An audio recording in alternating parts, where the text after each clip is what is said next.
Bonjour à tous et bienvenue sur ma chaîne de magie, j'espère que vous allez tous bien. On se retrouve aujourd'hui pour un tour de cartes. Donc c'est un tour que j'ai découvert vraiment par hasard, je n'étais pas sur la chaîne de Laura. Et dans les suggestions de YouTube, j'ai vu un vieux tour qu'elle avait posté il y a plus de 2 ans. Je sais pas pourquoi cette vidéo est arrivée comme ça. Et je me suis dit tiens, bah, je vais aller voir, on va voir ce que ça donne. Et ben franchement c'est un bel arcane, vous allez voir, qui est vraiment super, assez facile à faire, pas trop difficile. Et assez impressionnant, vous allez voir. Donc vous avez une carte de prédiction ici, vous montrerez la carte à la fin du tour. Vous avez un jeu de 52 cartes et vous allez mélanger ce jeu. Donc vous mélangez les cartes, donc vous pouvez mélanger à la française. On peut faire un petit pharo aussi si on veut. Vous mélangez bien devant le spectateur toutes les cartes, ok? Et vous allez lui demander de faire à peu près 5 citas. Donc peu importe le nombre de cartes.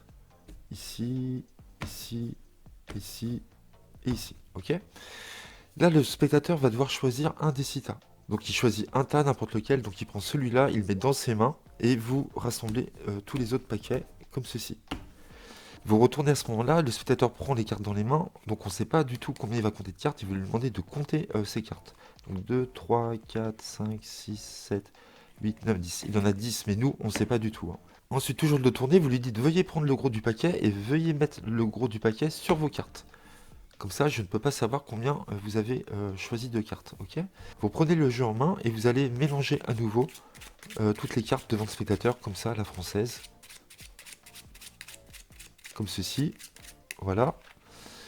On va faire une petite coupe, comme ceci, et vous dites, voilà, pour la première fois, veuillez me dire le nombre de cartes que vous avez compté. Bien sûr, à ce moment-là, vous ne pouvez pas savoir. Et c'est vrai que vous ne savez pas du début à la fin. Et malgré tout, vous allez quand même réussir à placer cette carte-là au nombre de cartes comptées par le spectateur, donc vous ignorez le nombre, ok? Et là, il va vous dire, j'ai compté 10 cartes. Et ce qui serait fou, à ce moment-là, c'est que la carte ici, on peut la retourner, la dame de carreau, que la dame de carreau ici soit en 10e position. Et donc, vous le laissez compter 1, 2, 3, 4, 5, 6, 7, 8, 9 et 10. Vous lui demandez de retourner tout doucement, et on est bien sur la dame de carreau, exactement la carte que j'avais prédite.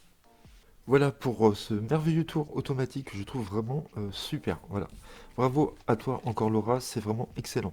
Donc vous pouvez faire ce tour soit avec une carte de prédiction dès le départ, ou vous pouvez le faire en impromptu. Je vais vous expliquer la méthode, vous allez tout de suite comprendre. Comme il faut garder la carte du bas toujours à la même place, donc vous mettez votre dame de carreau en dessous, ici.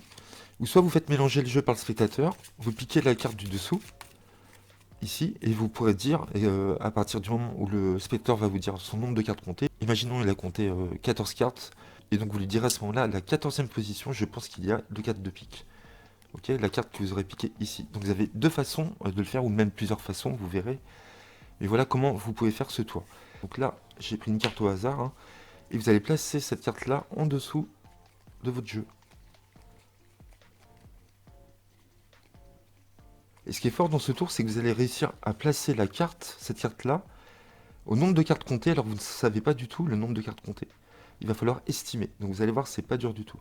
Donc là, vous sortez. Je vous conseille de sortir toujours, quand vous faites un tour, les cartes de l'étui.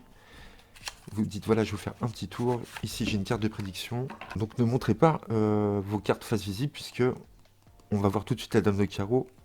Et après, ça serait très bizarre qu'on voit à nouveau la dame de carreau. Donc vous dites, voilà, j'ai un jeu de 52 cartes, un jeu à dos rouge. On va mélanger ces cartes. Donc vous laissez intacte cette carte-là. Donc vous avez plusieurs façons. Vous avez le mélange un tout. Vous prenez une grosse partie ici de cartes, comme ça. Et vous mélangez le reste par-dessus. La carte ne bouge pas. Vous avez le milk shuffle. Vous gardez la carte ici et la première en même temps. Quand vous pelez ces deux-là. Et vous continuez à mélanger. Vous pouvez aussi prendre une partie ici entre la première et la dernière carte. Donc vous prenez une partie ici et vous pouvez mélanger. D'accord, ça c'est pas mal aussi. Vous prenez une grosse partie comme ça et vous laissez la carte intacte. D'accord, ou vous faites le mix shuffle comme ceci. Ou vous pouvez faire un pharo et vous laissez intacte la carte du dessous. Vous pouvez faire un mélange en queue d'aronde ici. Donc vous soulevez, vous laissez passer quelques cartes et vous imbriquez les cartes les unes dans les autres. Bref, il y a plein de façons de garder la carte sous le jeu. Vous ne montrez toujours pas la face des cartes. Et vous dites, voilà, vous allez faire 5 citas. Donc il faut qu'il fasse à peu près 5 citas. Il peut en faire 4, 5, 6, peu importe. Donc vous lui dites, allez-y, peu importe le nombre. Tac, et tac. Vous savez que sous votre paquet ici, il faut bien repérer ce paquet, vous avez votre carte, d'accord? Donc là, vous allez voir ce qui se passe. Après, je vous montrerai, je vous expliquerai qu'est-ce qui se passe si le spectateur prend ce paquet-là. Bah, vous verrez, c'est encore mieux pour compter. Vous allez voir, c'est super. Donc imaginons, là, il choisit ce paquet-là, d'accord? Donc là, ce qu'il faut faire, vous allez...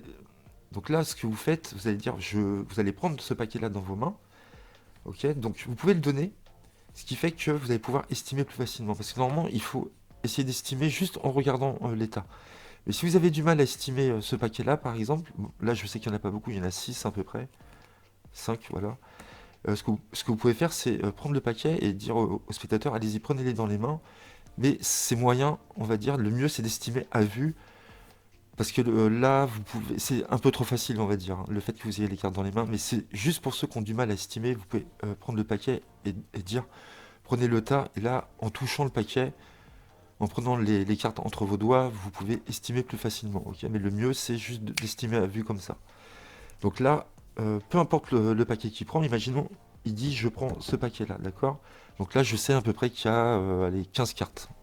1, 2, 3, 4, 5, 6, 7, 8, 9, 10, 11, 12, 13, 14. Vous voyez, j'étais pas loin. Donc il prend ce paquet-là, et là, vous rassemblez les tas. Il faut toujours que ce tas-là soit en dessous.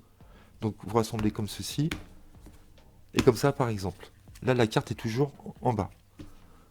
Donc là, vous avez estimé 15 cartes. Vous retournez, et vous dites, allez-y, prenez le paquet dans les mains. Donc là, vous n'avez pas touché aux cartes, hein, et vous dites, comptez le nombre de cartes que vous avez secrètement. Donc là, vous retournez, donc il compte tout doucement. 4, 5, 6, 7, 8, 9, 10, 11, 12, 13, 14. Moi, j'ai estimé 15. Je ne sais pas exactement qu'il a 14 cartes, hein. Moi, j'ai juste estimé 15 cartes. Ok. Là, toujours le tourner, vous lui dites, prenez le reste des cartes, le gros du paquet, et veuillez mettre ça sur votre tas, à vous. Donc, ce qu'il va falloir faire, c'est mettre la dame en 14e position. Mais ça, je peux pas le savoir. Donc, ce que vous faites, tout simplement, vous allez mélanger les jeux à la française à partir de maintenant. Vous pouvez lâcher, mélanger par petits groupes, comme ça. Et quand vous arrivez à peu près, on va dire, à 15 cartes ici, que vous estimez qu'il y a 15 cartes bien avant, un petit peu avant, vous allez les peler une à une. D'accord? Vous allez les peler une à une, comme ceci. Et dès que vous arrivez vers la fin, qu'il reste deux trois cartes, vous savez que la dame de carreau est passée. Vous pouvez déposer les cartes comme ça, vous pouvez peler jusqu'à la fin, ok? Et là, ce que vous allez faire, donc là, je sais que la dame est en 3, 4, 5, 6, 7, 8, 9, 10, 11, 12, 13, 14, elle est en 15e position. D'accord? C'est ce que j'ai estimé. Donc là, ce que vous faites, vous savez pas que le spectateur a pris 14. Donc vous allez juste soulever le paquet comme ça, vous allez avec votre pouce décaler la première, la peler, et vous allez la mettre entre le paquet et vous couper comme ça. Et là, ce que je viens de faire, c'est que je viens de passer automatiquement la dame de carreau au nombre de cartes coupées par le spectateur, dont, je vous rappelle, je ne sais rien du tout. Je ne sais pas qu'il en avait compté 14. Et là, la magie opère, et vous lui demandez de compter, vous dites ça, ce qui serait fou, dites-moi votre nombre de cartes comptées, il va vous dire 14, et là, vous dites ce qui serait fou, c'est qu'en 14e position, on trouve la dame du carreau. 2, 3, 4, 5, 6, 7, 8, 9, 10, 11, 12, 13, 14. Ok? Donc j'espère que c'est clair, c'est pas compliqué du tout. Je vous refais un exemple. Donc toujours dame de carreau, je contrôle la dame de carreau toujours en dessous. Je demande au spectateur de faire 4-5 tas, 5-6 tas.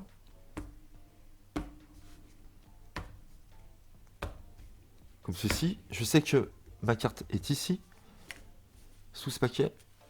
Je lui demande de choisir n'importe quel tas. Donc imaginons, il me dit celui-là, je sais qu'à peu près, il y a 12 cartes, à peu près.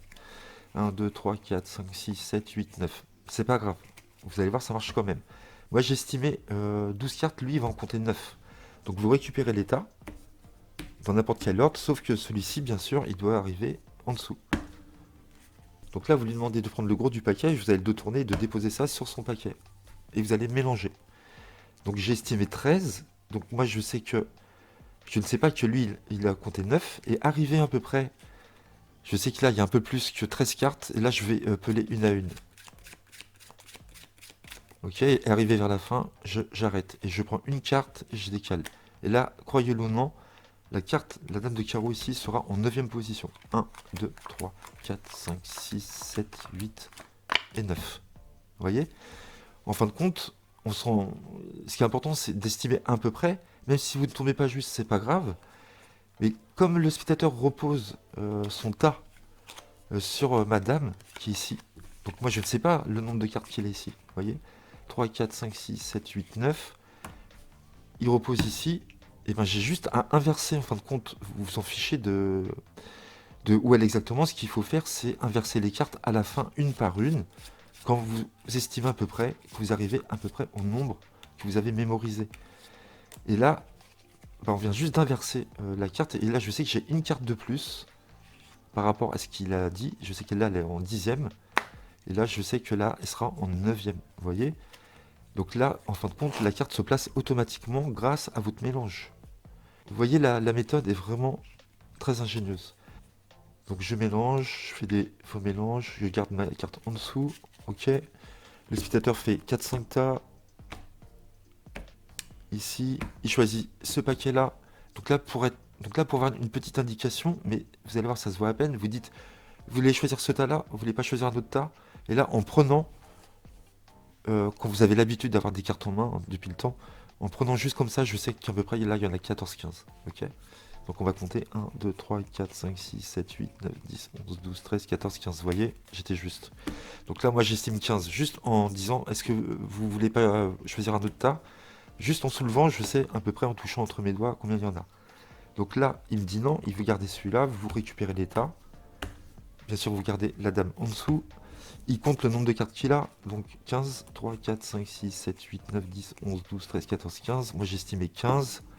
Il repose. Et là, vous avez vu forcément, nous, on s'en fiche, hein, on a estimé 15, et ben, il a reposé son tas juste en dessous de notre dame, elle est en 16e, et si vous inversez en mélangeant, ben, elle sera toujours en 16e, et on enlèvera une carte sur le dessus. Donc là, j'ai estimé 15, je mélange, je mélange, je mélange. Là, je sais que j'arrive vers les 15, je mélange une à une, comme ça. Là, je sais qu'elle est passée, je peux lâcher les cartes. Je fais une... je me rappelle plus comment ça s'appelle ce mouvement. Ouais, j'ai un trou de mémoire. Bref, vous me direz dans les commentaires. Vous soulevez, vous pelez la première et vous faites ça. Et là, le spectateur vous dit 15. 1, 2, 3, 4, 5, 6, 7, 8, 9, 10, 11, 12, 13, 14 et 15. C'est bon, on est bon. Donc voilà, c'est très facile à faire. Ce qu'il faut faire, c'est par exemple, vous avez estimé 10 cartes. Vous dites que dès que vous arrivez proche, dès que vous êtes proche des 10 cartes, vous pelez une à une. Voilà, presque jusqu'à la fin. Et c'est tout ce que vous avez à faire. C'est très simple. Donc qu'est-ce qui se passe si le spectateur choisit le tas où il y a notre carte? Et ben, comme je vous ai dit, ça sera encore plus facile pour compter. Vous allez voir pourquoi. Donc là, vous avez mélangé. Il fait 4-5 tas. Ici, il choisit ce paquet-là. Vous dites, ok, vous voulez pas changer. Là, je sais que j'ai 16 cartes. 1, 2, 3, 4, 5, 6, 7, 8, 9, 10, 11, 12, 13. Bon, c'est pas grave. J'ai estimé 16. Il prend ce paquet où vous avez votre dame. Ok, donc vous récupérez le reste des cartes dans n'importe quel ordre. Là, vous pouvez lui dire, allez-y récupérer les tas dans n'importe quel ordre et veuillez mélanger. Voilà, donc ça ne sert à rien, mais quand même, c'est bien de dire au spectateur de mélanger. Vous retournez, et là, ce qui est important, donc là, vous avez estimé 15. Là, ce qui est important, c'est que s'il choisit notre tas, il va devoir compter, vous lui dites de compter les cartes les unes sur les autres sur la table. D'accord? Et pas dans les mains comme ça. Pourquoi? Parce qu'on va inverser l'ordre des cartes et donc la carte se retrouvera automatiquement sur le dessus. Donc vous lui dites de compter tout doucement. Vous avez le dos tourné, 3, 4, 5, 6, 7, 8, 9, 10, 11, 12 et 13. Vous ne savez pas qu'il a 13 cartes, vous avez estimé 15. Ok. Et là, bah, ce qui est bien, c'est que vous n'aurez pas de coupe à faire à la fin.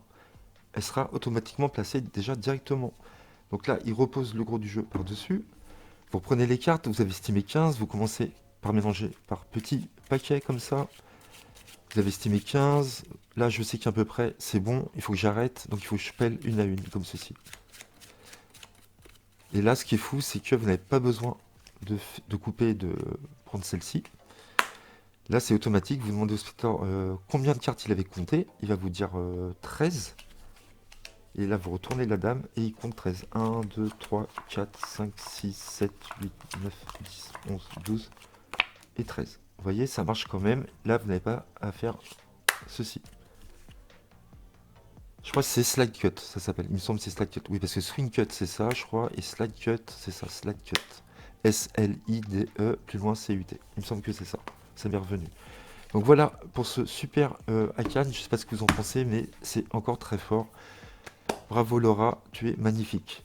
Je vous laisse les amis, à très bientôt. N'hésitez pas à liker, à commenter et à vous abonner. Et on se retrouve très vite sur ma chaîne. J'ai pas mal de tours en préparation. Et j'attends avec impatience les Viozza dont tout le monde parle en ce moment. Moi je l'ai commandé dès le premier jour. Dès que Joao Miranda l'a mis en vente, je l'ai commandé directement sur son site. En plus j'ai payé un petit peu moins cher que dans les boutiques françaises. Et je pensais malheureusement le recevoir aujourd'hui ou hier. Et je l'ai toujours pas reçu, donc j'ai un peu les boules. Parce que j'avais prévu de vous faire une review vraiment complète. Voilà. Et donc, vu que demain c'est férié, bah, je pense pas que je vais le recevoir demain, peut-être samedi. Voilà. Donc d'ici dimanche ou lundi, je vous ferai une review très détaillée sur ce tour. Alors moi j'adore les effets de jeu hanté, hein. J'ai toujours aimé ça. Et j'étais époustouflé, comme beaucoup, hein. Je sais qu'il en a vendu 1000 dès la première soirée, à peu près. 1000 unités, c'est énorme. À 200 € le tour. Voilà, je vous dis pas l'argent qu'il a ramassé en une soirée. Bon, il le mérite, hein, c'est vraiment un génie. Et donc j'espère le recevoir assez vite. Et comme je vous disais, j'étais époustouflé par l'effet. Et à mon avis, c'est peut-être le meilleur tour de l'année, je pense. Et en plus, c'est un des tours les plus faciles à faire avec du fil invisible. Voilà, je vous dirai tout ça en détail, parce que j'ai eu l'occasion de voir les explications qui sont à tomber par terre. Et le tour est extraordinaire. Voilà, ça sera pour plus tard, dans quelques jours. Je vous laisse, à très bientôt. Merci de votre fidélité. Bye bye.